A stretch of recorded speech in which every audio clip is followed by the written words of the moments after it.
E o primeiro passo que a gente deve dar quando quer construir um raciocínio clínico sobre a análise de marcha é a avaliação e o conhecimento daquela avaliação que está sendo feita, né? Então, entender a complexidade do paciente vai de primeiro entender o paciente, né?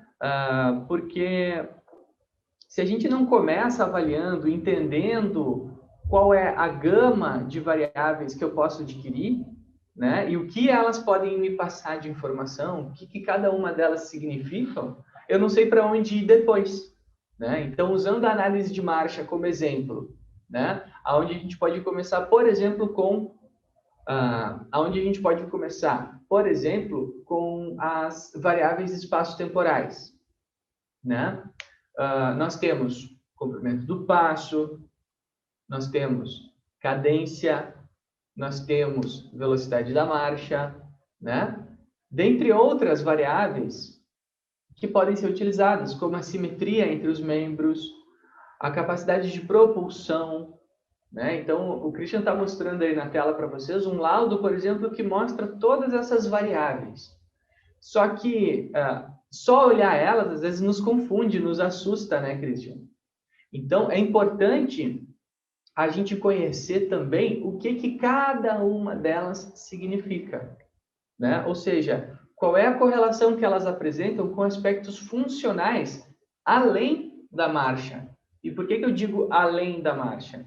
Porque quando a gente vai planejar uma intervenção, nós temos que saber quais são os caminhos, então por isso o raciocínio clínico, né? Quais são os caminhos que eu vou seguir para objetivamente conseguir estar melhorando aqueles aspectos espaço-temporais da marcha que a gente falou.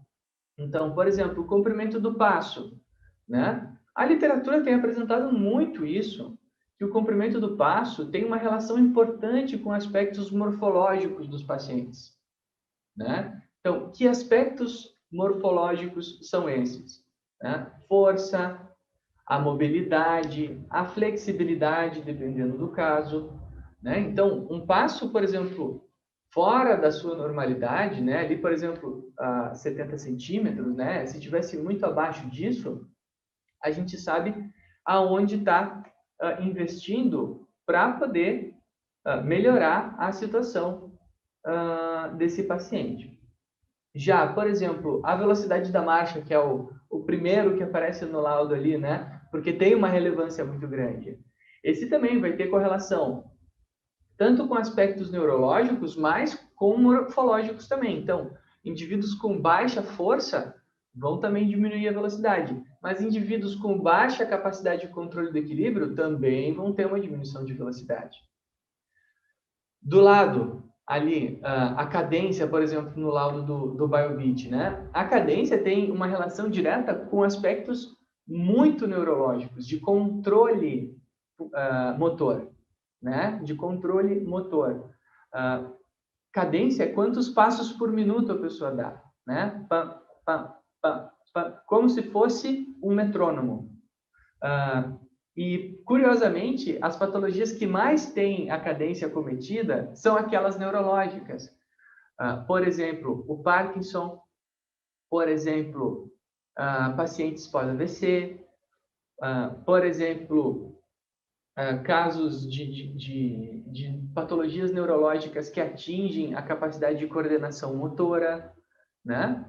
Então, nós temos uma gama de patologias que podem acabar interferindo aí. E se a gente sabe qual a correlação dessa variável com o aspecto morfofuncional do paciente, a gente sabe como intervir diretamente para melhorar aquela variável, Christian.